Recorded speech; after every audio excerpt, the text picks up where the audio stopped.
So what I actually want to see from Hobie is I want to see a 13-foot Passport, which is not 34 inches wide, which is 30 inches wide. 13 foot with a 30-inch wide Passport. I think that's going to be a killer machine out in the ocean and the bay. Hey guys, thank you for tuning into Moo Outdoors. Today up here in Reading, Headwaters Adventure Company. I came up here today because I needed to get my kayak fixed. So look over here. One of the rotor line that brings the rotor up and down has broken off. So it's supposed to be two lines, another line coming out of there, but it's broken, so it's just inside the hull. So I'm gonna get that fixed, and also I'm gonna demo a Passport 120. It just came out. They just got it like a couple weeks ago, so another reason for me to come up here to test out the Passport 120, or Passport 12, I should say. Passport 12. Alright, guess who's here? Morning, Moo. Hey, Dex. Dex is here. I thought you were talking about me. And Dan. And Brian. What's up? So there's my kayak. I showed you. My rotor line broke again. So What are you doing to this thing, Moo? We'll fix it. alright, I'm out here at Kuchra Pond. I've been in Reading. And I got Hobie Passport 12.0 on top of my car. Let me get this unloaded and I'll do a little overview before I get on the water.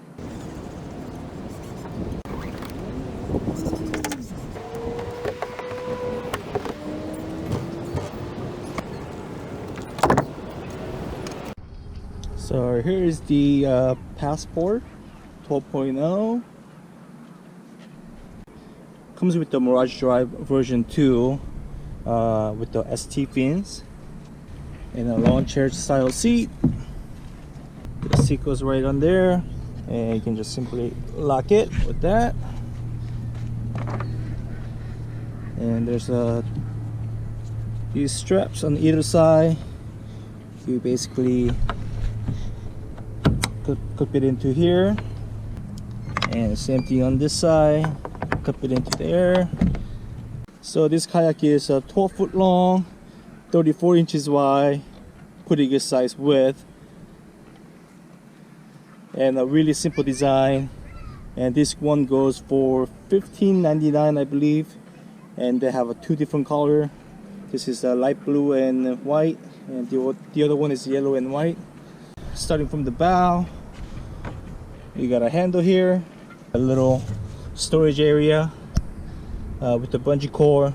You got an option to install a hatch if you like to. And either side, you got the gear track.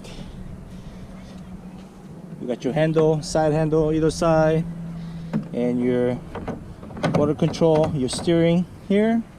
And the seat, the capacity for this seat is 275 pounds, and the capacity for the boat is 400 pounds. Going to the back, you get the stern wheel. It's pretty big, a little bit shallow, but it's just nice and big with the bungee cord, two flush mount rod holders. And back here, you got your rudder, and you got your handle back here. And the rudder is manual. There's no string to pull to deploy the rudder. You manually have to deploy it, either by hand, or you can do it with the paddle once you get under the water. And it also comes with aluminum shaft and a plastic paddle. So down here, so if you look at the hull design, it's pretty flat overall. And back here you got a keel guard. So there's one thing I forgot to mention, which is see down here, it's got a sonar pod. The 10.5 didn't have one, but the 12 does, which is awesome. So if you guys haven't checked out the Passport 10.5 review that I did, please check it out. At the end of the video, I'll leave the link right there. Also, you can find the link in the description as well. I'm gonna park my car and get this thing on the water. Stay tuned.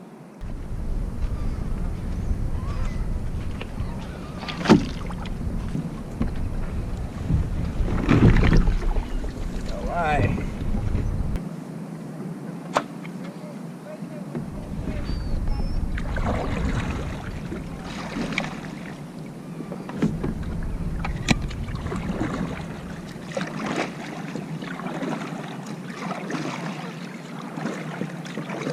So if you guys saw my Passport 10.5 video, I mentioned that how it paddled pretty good for being 10.5 footer and 34 inches wide. This is no different.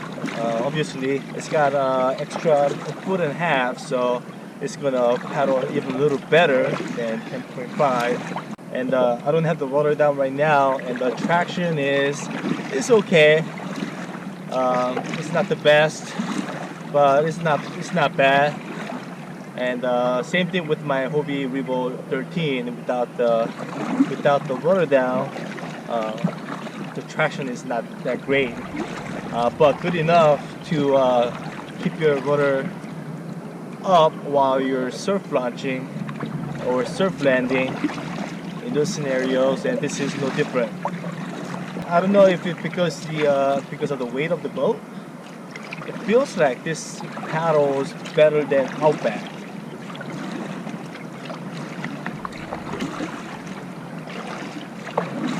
Maybe pretty similar. So I'm going to use the paddle to deploy the water. There you go. And with the rudder down, the traction is much better.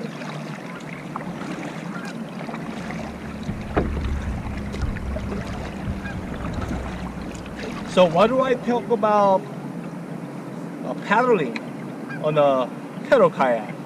It's because a lot of times I do surf launches. There are some areas like Marin County, Bolinas. The calmest day I go now was like a 3-foot surf. So some people put their drive in while they're on land and then launch out with using the drive. But I don't want to take that chance of drive getting caught into the sand. So I generally like to paddle until I reach the point beyond the surf. So even on a pedal kayak, paddling is also important to me. So enough about paddling. Put the drive in here. There you go. Let me adjust this. Since I'm a short guy, I'm gonna go maybe 3. I'm 5'8" on a good day with the 30-inch inseam. So right now I'm at 4, and it's perfect for me. So this boat never been on the water. I'm the first one to take this out on the water, and this boat is going to be one of the demo fleet at Headwaters Adventure Company up in Reading. If you guys want to demo it, come out and try it out. So the drive comes with it is the version 2 Mirage drive. It's not the 180, but it's not the original drive. This is version 2, so it's a little bit later version since they launched the original Hobie drive. You can always upgrade it to comes with the ST fin, but you can always upgrade to the turbo fin.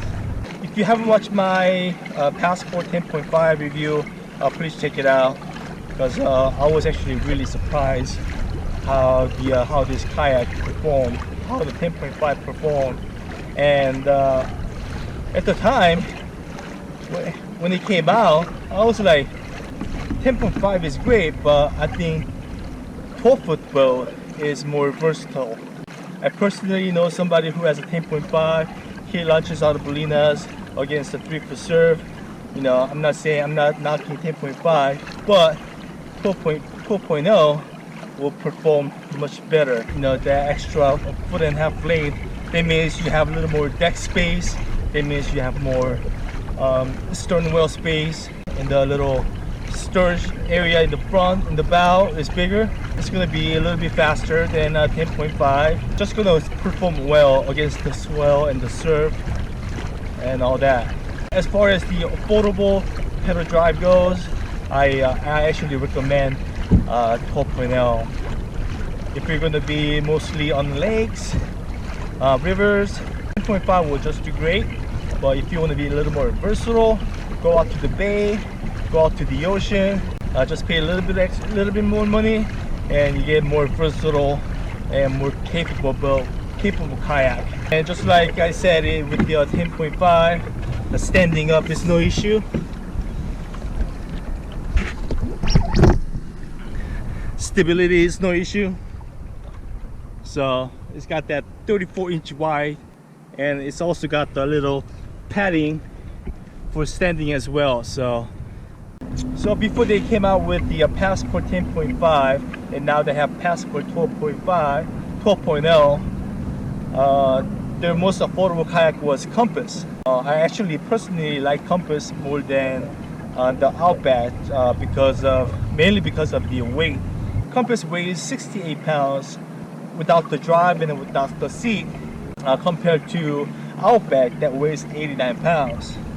99% of the time I'm car topping my kayak, and it makes a huge difference. And my river weighs about 70 pounds fitted weight, and this one weighs 73 pounds. And you can tell they didn't really go cheap on the thickness of the plastic. So even when I stand on it, I don't feel any flex at all.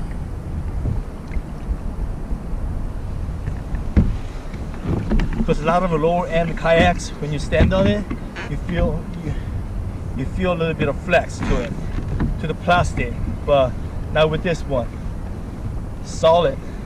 The thing I like least about this boat is the rudder system. I mean, the steering works well.